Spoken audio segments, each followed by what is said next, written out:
The work orders were ordinary enough. Tram maintenance along a riverbank rarely attracts attention beyond traffic diversions and muddy boots. What changed everything were the depth measurements. The repair crew expected 19th century retaining walls, perhaps remnants of an earlier embankment.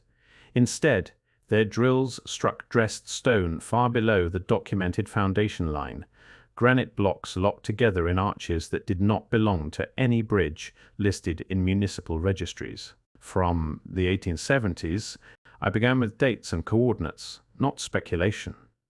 Survey markers were cross-checked against cadastral charts.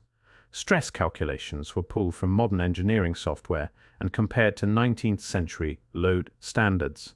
The curves of the arches, the thickness of the piers, the distribution of weight across the span all pointed toward capacities that exceeded horse carts, early rail cars, even flood surges recorded in that decade. City engineers surfaced only through internal memoranda. Archivists appeared as initials in ledger margins. River authorities spoke through meeting minutes that described subsurface obstacles without diagrams or follow-up. No one argued with the measurements. No one explained them either. What lingered was the arithmetic. Bridges are not buried without reason, and they are not built to carry enormous loads unless something enormous is expected to pass over them. The next step seemed obvious. Original blueprints, property surveys, foundation permits. If the arches belonged to Prague in 1872, the paper trail should still exist somewhere. So far, it did not.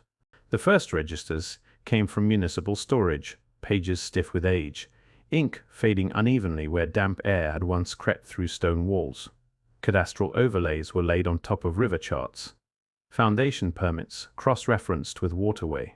Licenses issued around 1872, temporary spans were noted, wooden trestles, provisional crossings for barges and carts. What was not noted were granite arches sunk meters below the embankment. Handwriting styles were compared. Stamps matched ministries responsible for public works. Survey codes followed standardized Habsburg formats that rarely deviated even during emergency construction. Clerks appeared only as signatures, inspectors as initials. Entire departments surfaced through seal impressions pressed into brittle paper. Every cross-check produced the same silence. Then a second layer emerged. Reinforcement pylons plotted on flood mitigation drafts, designed for loads well beyond rail traffic. The dimensions were precise, the spacing exact. They lined up perfectly with the buried spans, not replacements, duplicates. Stone sourcing records were requested next, quarry invoices, river barge manifests, labor rosters attached to routine budget amendments filed years later by departments with no documented role in bridge construction. Costs were buried inside infrastructure line items that mentioned embankments and drainage but never weight ratings. Municipal engineering journals from the period celebrated surface renovations. They said nothing about what had already been built underneath. Stone samples were taken carefully, tagged by depth and orientation, then lobbed against quarry registries that had not been consulted in decades. Compression testing came first. The figures arrived quietly, columns of numbers that refused to sit inside 19th century tolerances.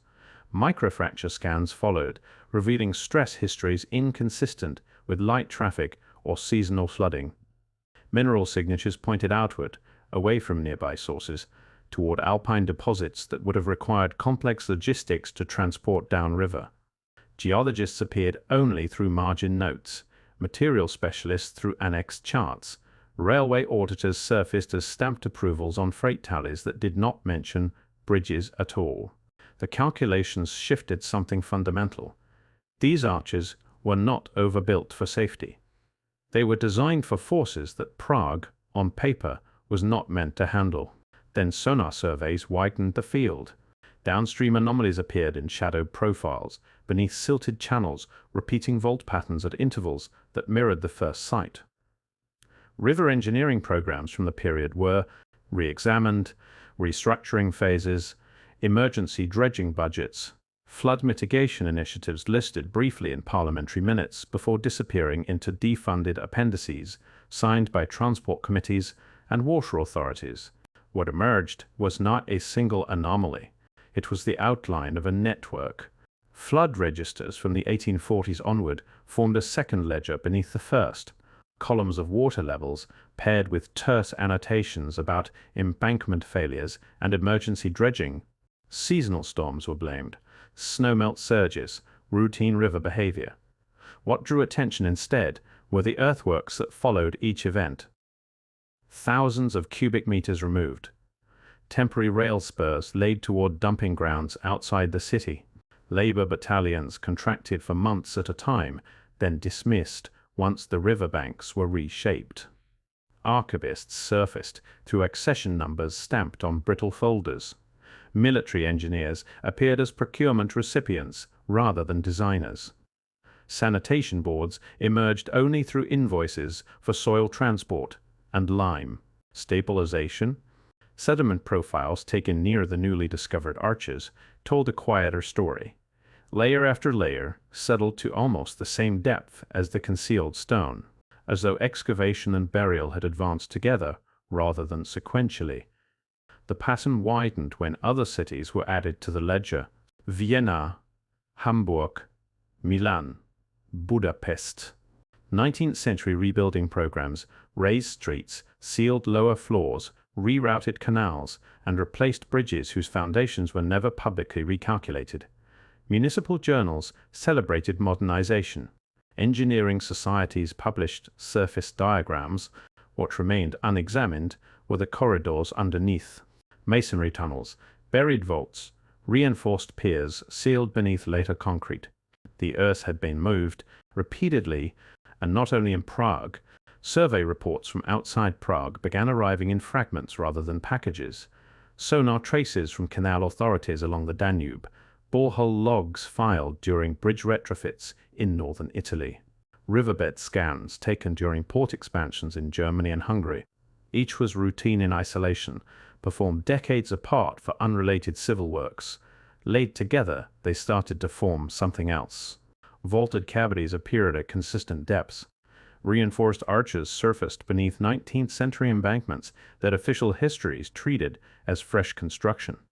Spacing intervals repeated with mathematical regularity, as if governed by a design logic that ignored municipal borders entirely.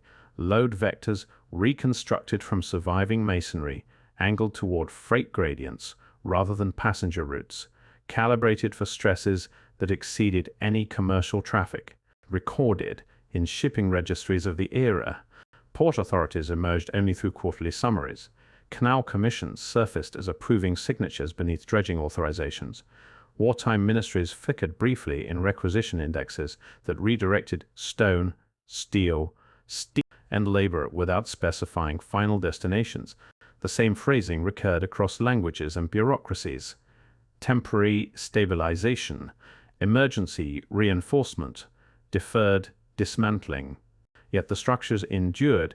What sharpened the tension was not that heavy infrastructure existed, but that it had been concealed rather than celebrated. Regime changes swept across Europe. Flood control programs reshaped riverbanks. Beautification drives raised streets and paved quays. Public ledgers emphasized sanitation, civic pride, and modernization. Hidden beneath those projects were sealed corridors, buried pylons, maintenance tunnels that required long-term access, yet vanished from planning correspondence. Budgets showed reallocations without explanations. Engineering letters referenced attachments that were no longer archived. Procurement chains dissolved into departmental reorganizations. A continental system had left footprints without names. The question was no longer why Prague contained buried bridges. It was why so many cities appeared to have agreed not to talk about theirs. Budget ledgers opened another corridor beneath the technical data. Procurement sheets from treasury offices were matched against military logistics logs that had never been indexed alongside civilian bridge projects. Authorized tonnage rarely aligned with what was actually transported. Stone orders exceeded embankment requirements. Steel shipments were routed through rail depots whose manifests carried no destination fields, only serial codes and delivery windows. Quartermasters appeared as initials beside freight tallies. Transport regiments surfaced through wagon allocations detached from troop movements.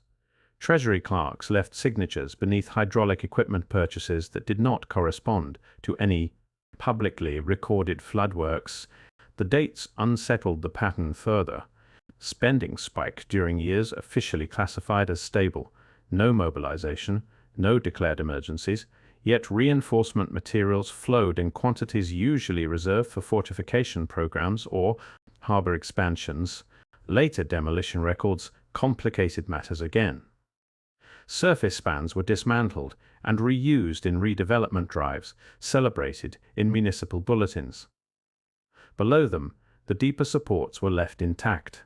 Cadastral revisions redrew property boundaries without acknowledging lower layers. Zoning statutes referenced load recalculations while omitting the very structures that carried them.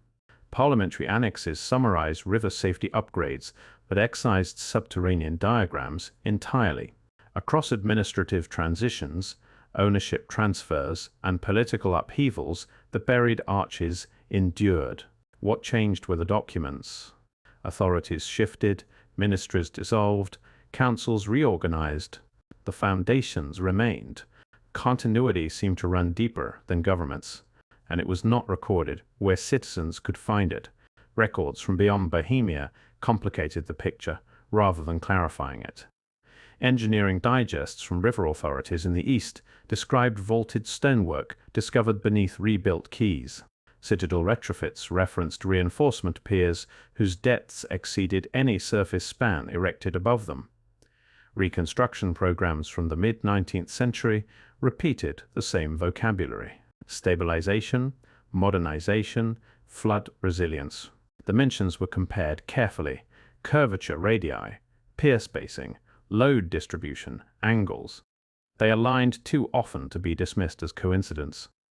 Quarry sourcing showed similar mineral fingerprints, traveling along river networks that connected imperial territories long before railway grids unified them administratively. Port engineers appeared again, this time in Hungarian reports. Survey Corps resurfaced through Austrian procurement ledgers. Imperial ministries crossed borders through shared accounting protocols rather than proclamations. No claim of a single origin was made. Statistics did that work on their own. The frequency of repetition became difficult to ignore. What sharpened the unease was not similarity alone, but synchronization. Cities, separated by hundreds of kilometers, undertook subterranean reinforcement campaigns within the same decades, then sealed them beneath streets that guidebooks later presented as purely 19th century creations. The tension narrowed back to Prague. Load tables were assembled beside flood charts. Procurement graphs were layered over quarry logs and dredging manifests. Structural cross-sections were aligned with cadastral maps drawn generations later by municipal historians and conservation officers. Together they told a story that surface architecture timelines could not accommodate. Overbuilt foundations, excess capacity, redundancy without explanation. The material was ready for synthesis. What it refused to do was resolve itself. All strands were drawn into a single working diagram. Geological profiles were layered beneath procurement trails. Flood sediments aligned with reinforcement schedules. Quarry shipments intersected with treasury anomalies and dredging campaigns. When mapped together, they suggested corridors engineered for sustained heavy loads that predated the surface bridges celebrated in municipal chronicles. The model remained provisional. Margins of error were noted. Missing ledgers were flagged rather than filled with inference. Time gaps were preserved instead of smoothed. What emerged was not a finished explanation, but a scaffold that could hold further evidence without collapsing under it. Institutions occupied the foreground now, ministries that archived selectively, planning offices that revised cadastral layers, engineering bureaus that published surface calculations while omitting what lay beneath them. Absence became a function rather than an accident, repeating across decades and administrative reorganizations. The scope widened until Prague felt less like an anomaly and more like a node. What circumstances would lead authorities to bury infrastructure instead of celebrating it? during regime transitions, after disasters, amid urban redesign campaigns, under wartime secrecy programs documented elsewhere in Europe. The question was left suspended deliberately. Archival historians and civil engineers would require caution, not conclusions. River authorities and research consortia working under transparency statutes still encountered sealed annexes and restricted town classifications invoked through heritage laws and security provisions. The framework held. What it refused to do was reassure. The final ledger was thinner than expected. Not empty, but thinned in a way that drew attention to what had been removed rather than what remained. Files referenced attachments that no longer accompanied them. Permit numbers pointed toward folders that ended in transfer. Stamps and bank shelves. Demolition orders terminated mid-paragraph. Tunnel diagrams halted at depth markers and resumed only after the subterranean sections should have appeared. Across departments, the pattern repeated. River authorities archived dredging volumes without specifying destination sites. Military engineers filed reinforcement schedules without naming the structures that required them. Municipal planners approved reconstruction budgets that omitted the foundations those projects necessarily depended upon. Every stream of documentation converged on the same conclusion: concealment rather than neglect. The scale implied coordination across offices that rarely shared jurisdiction: transport bureaus, treasury boards, flood control committees, heritage registries. Their paperwork intersected only where substructures vanished from public description. What evidence would be required to test the provisional model remained clear, even if unavailable. Excavation logs from the rebuilding years, wartime correspondence concerning river crossings, parliamentary inquiries into emergency fortification programs, forensic surveys of sealed chambers, archival reclassifications authorizing a mission, ground-penetrating radar sweeps beneath multiple embankments. Most remained inaccessible to independent researchers. That absence carried its own weight. Questions of transparency surfaced without being declared. Questions of accountability. Questions about whether inherited systems still guide modern traffic flows beneath bridges commuters cross daily without noticing what supports them. The investigation slowed deliberately, not to resolve, to leave the silence intact. The record, when assembled, refused to resolve into a single answer. Only contours remained. Stone arches buried beneath 19th-century embankments, load tolerances exceeding surface needs, flood layers synchronized with excavation campaigns, budgets that doubled without explanation, maps that duplicated rather than replaced structures, ledgers that recorded material volumes, yet detached them from visible projects, tunnel diagrams that stopped where foundations should have begun. Those elements were not theories. They were entries, measurements, permits, cross-sections, quarry manifests, procurement schedules, sediment strata. Between them stretched the same intervals of silence. Classification stamps without accompanying files, annexes separated from reports, cadastral revisions that flattened depth into blankness, redevelopment programs that celebrated new facades, while declining to describe what remained beneath them. What persisted were institutions rather than individuals: archivists following access codes, engineering bureaus citing jurisdictional limits, river authorities constrained by sealed appendices, planning offices inheriting structures whose origins fell outside living memory. The investigation ended where documentation did, not with conclusions, but with exposure. An exposed foundation is not proof of intent, it is proof of existence. What remains unknown outweighs what can be confirmed. Who authorized the buried spans? What loads were anticipated? Whether the corridors were ever fully used? Why demolition spared them? Why modernization absorbed them instead of removing them? Those questions are suspended, not answered. The streets above continue to carry traffic. Trams pass, Pedestrians cross. Water flows between embankments reinforced long before their necessity was publicly explained. Beneath them, capacity persists, recorded, unaccounted for, waiting for further excavation, further access, further years. The horizon stays open. So does the archive,